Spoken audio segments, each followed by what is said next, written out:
Hi there, this is Kate, and I was asked by a friend of mine if I could let her know some tips on collage. So I thought I would make a couple of little videos. I haven't done this for ages, so I'm very out of practice. So I'm just going to show you what I start with. And while I ramble on, I'll just tell you a little bit about the how I got the ideas. I was basically looking at children's books and reading to my kids, and they loved The Very Hungry Caterpillar by Eric Carle. And I started working with collage then. So basically what I start with is, it's a hand-painted paper. And the paper is actually quite important. When I started, I used quite thick paper, a little bit thicker than this.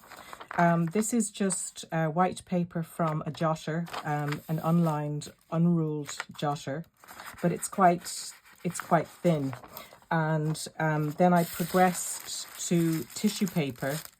And the reasons for doing this is you can get much more variety, because if you've ever worked with either acrylics or watercolor, you'll know that you can get more techniques with when you use the paint translucently, or if you use it mixed with white to make it more opaque.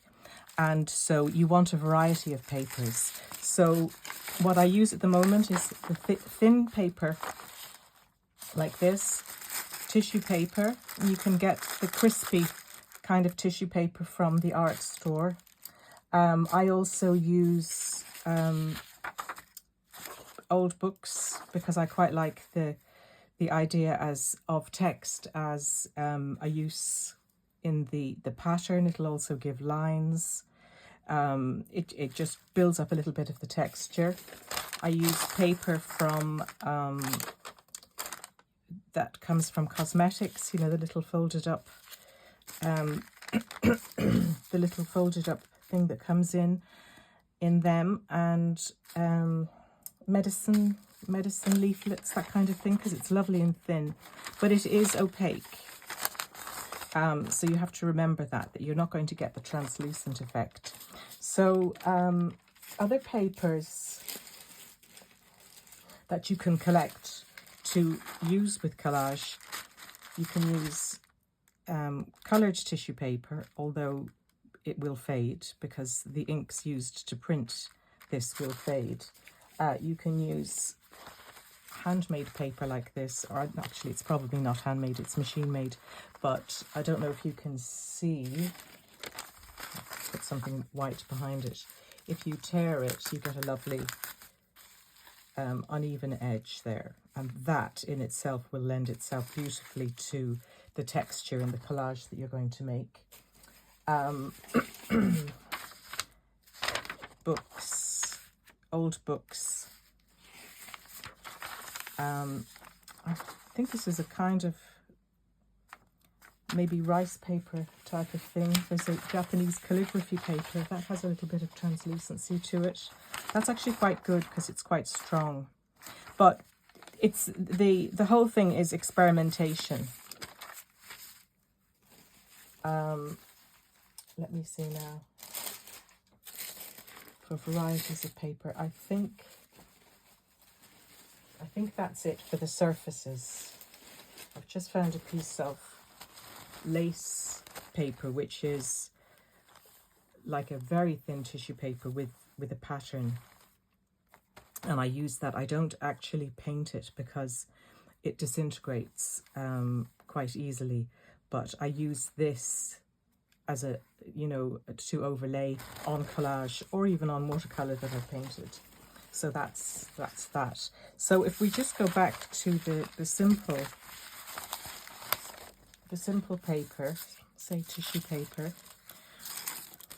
you can take one piece and maybe just work on a small section like that. But what you'll need to do is put something underneath it, because when you wet this with watery paint, it is going to be very difficult to handle. So you can either use a bin liner or maybe this is parchment paper, or, you know, greaseproof paper or parchment paper. And then when you've painted the paper, you can lift it up and put it to dry somewhere. So that's the thing. It's very easy to do, but having enough space, you've got to think ahead of time, have enough space to actually put these pieces to dry. So this is what I start with, and then I use golden liquid acrylic. It's really good quality, and when you paint it thinly, it gives a nice translucent effect, and the colour itself stands up very well to the light, like it won't fade. So those are them. And so this here is one that I've painted earlier, and it's a very, very thin wash, but each layer of paint that you put on there, it forms like a little bit of a skin. So the actual tissue paper then, or the collage paper, becomes easier to handle. Here's another. This one is painted very thinly. This is another one that is painted a little bit more thickly. And it has some sparkly bits in it. So that has the very shiny side. If you turn it over to the unpainted side, you can get the a more of a matte finish. So this is why the tissue paper, like it actually has two sides to it that you can use. This is another little piece which has been painted over several times. The first layer, if you can see under here, it's a sort of a cool green colour, and it's quite opaque. You can't really see through it. And I painted that, let it dry, and then I used a more warm green I sponged a pattern over it, you know, like the way you do potato prints. If you get a household sponge, a little square bit, you know, if you can choose one of the sponges that has texture, that's lovely, but you can get all these beautiful textures. And then after that, I spattered it with dark green, and then turquoise blue, and even some white, you know. So I let each layer dry. The spattering I did all together. But you can see then that what you started with, which was very flimsy, has actually become, you know, a nice, manageable weight. Now this is the back, so you can see, because I added white to my acrylic, it's, you know, it gives that matte, opaque finish. So that's the tissue paper. The other thing you can do with tissue paper that I learned more recently is, and this is the back, and this is the front. So I took a stencil, like that little plastic stencil. You can get these in the art shop or online. And then what you do is you put it down, and you can sponge a design through it, or you can use a palette knife and scrape an opaque paste. So this is what I use for that. It's light modelling paste. I'm not sure exactly what it's made of. It's acrylic, also opaque, but it is it dries fairly quickly.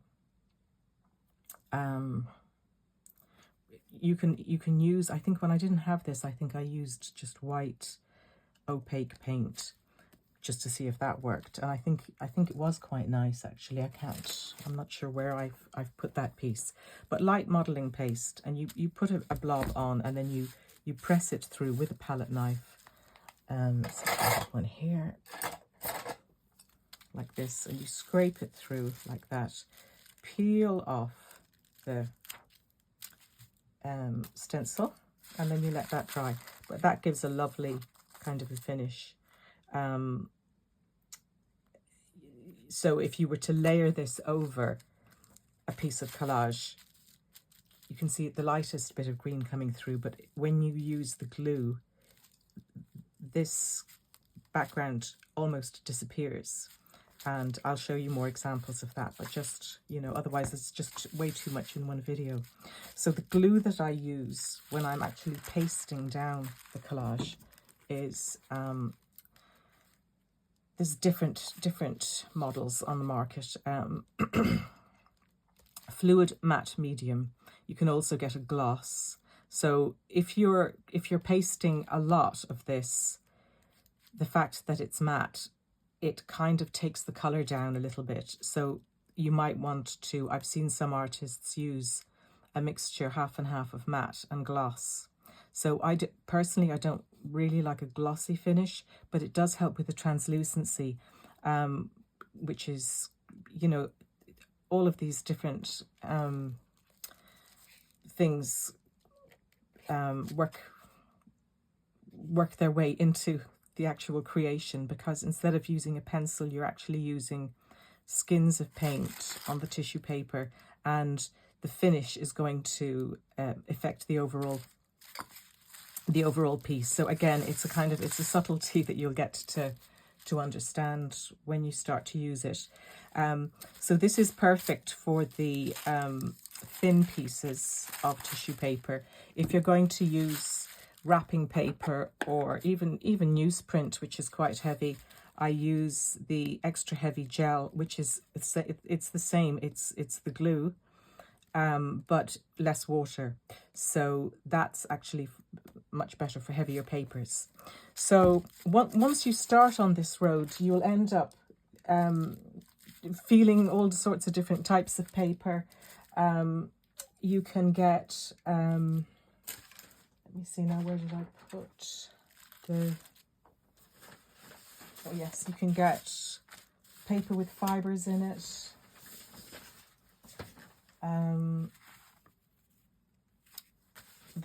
It's kind of a rice paper with fibres. And you can use wrapping paper,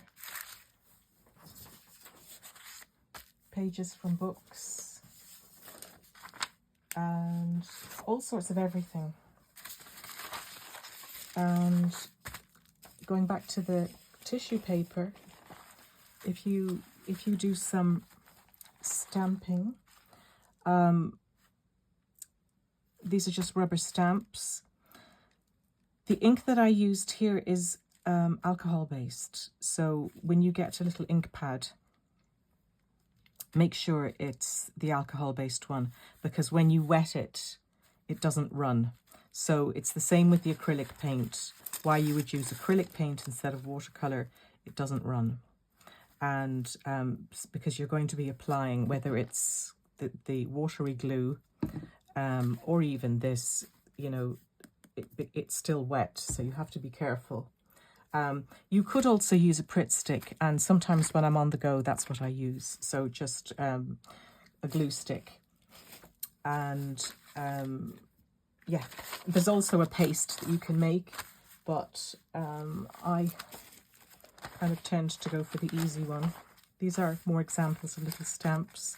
And what's lovely about the quality of paper is when you're making collage, it's always nicer to tear the edge so that you get a soft edge rather than a hard edge that's cut. And the reason is, if you're putting a hard edge, you might want a hard edge, which is lovely, but it'll naturally draw the eye, because if you have a hard edge of one colour joining to another colour, it will be, you know, it'll draw the eye to it. So what you want is sort of a soft, a blending. Just think about if you were painting, if you put on a line of paint, if you want a hard edge, that's fine. But if you want it to be sort of merged into the painting, then you're going to need to feather the edge. So that's going to come into play when you actually use the paper as your medium. You can get some amazing acrylics. This one, it's almost, it's silver, but it's quite thick, and it's almost like, well, it's plastic really. You know, you've actually created a piece of plastic, because that's what acrylic is. But you can get lovely effects. You can use the glue. If you don't want to use paint, you can use glue and then sprinkle glitter onto it, let that dry. So then you've got a glittery paint. Put that down like that, because there's going to be glare. Also, you can, here's some more markings. These are just marks that I've made with a paintbrush, just dabbing. And sometimes, this is a piece of newsprint, sometimes I use little bits of my underneath paper. So they can be quite interesting too. Let me see now, is there anything else? This is another piece of tissue paper. I have so many boxes, it's actually hard to keep track of. Brown paper is another one. It's heavier. It's got a shiny side. This is craft paper. It's heavier, but you'll get some nice textures. And I actually used, it was probably the lid of this to make marks. That's why that's all painted. There's honestly so much online now. This is that original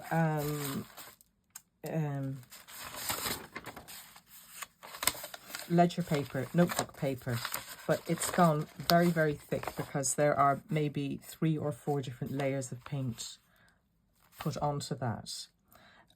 So this is the thing, the thicker the paper you start off with, the thicker it's going to get, because of each successive layer of paint, which is something that you might want, but you know, it's easier to handle to start off with. But when you get into the finer details of it, the thinner paper usually works best.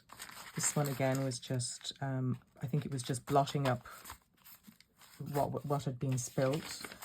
I'm wondering, is that a part of a jelly plate? I'm not sure. But anyway, all sorts of everything starts to look interesting to you. And you can go mad on the colours, but it's best to use a limited palette to start with. This is a piece of shop-bought tissue paper with lovely music notes. Then we've got something lighter, mulberry silk tissue. That works nicely, but it's quite, it's a little bit like blotting paper. It doesn't, you know, the paint effect on here is different from the crinkly paper. And then there was something else I tried. This was actually, yeah, it's actually candle wax. So I tried putting some candle wax down, then painted over it, and the wax resisted the candle, so getting some blotches there. This I'm sure was a jelly plate impression. Yeah, and then I used a stamp. It's very, very subtle, but I used a stamp into the jelly plate, and then I took an impression. So that was another way of printing. So I think that's about it for the paper. I've been trying to get the right settings for the light and all sorts of things. So I started this video a few times, and the light was too strong and it was bleached out. So at this stage now, I can't remember if I've said everything that I need to say in this video, or if I said it in one of the others that needed to be redone. But these are more stencils.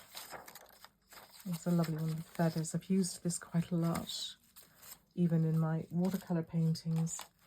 And then there was another paper as well, which actually I found worked well with the jelly plates. It's Japanese calligraphy paper, and it is just a tiny bit heavier than tissue paper. It's opaque. It's slightly rough on one side and then smooth on the other, but it's light, but it's stronger than tissue paper, so you can get some quite good effects with that. So that's about it, I think.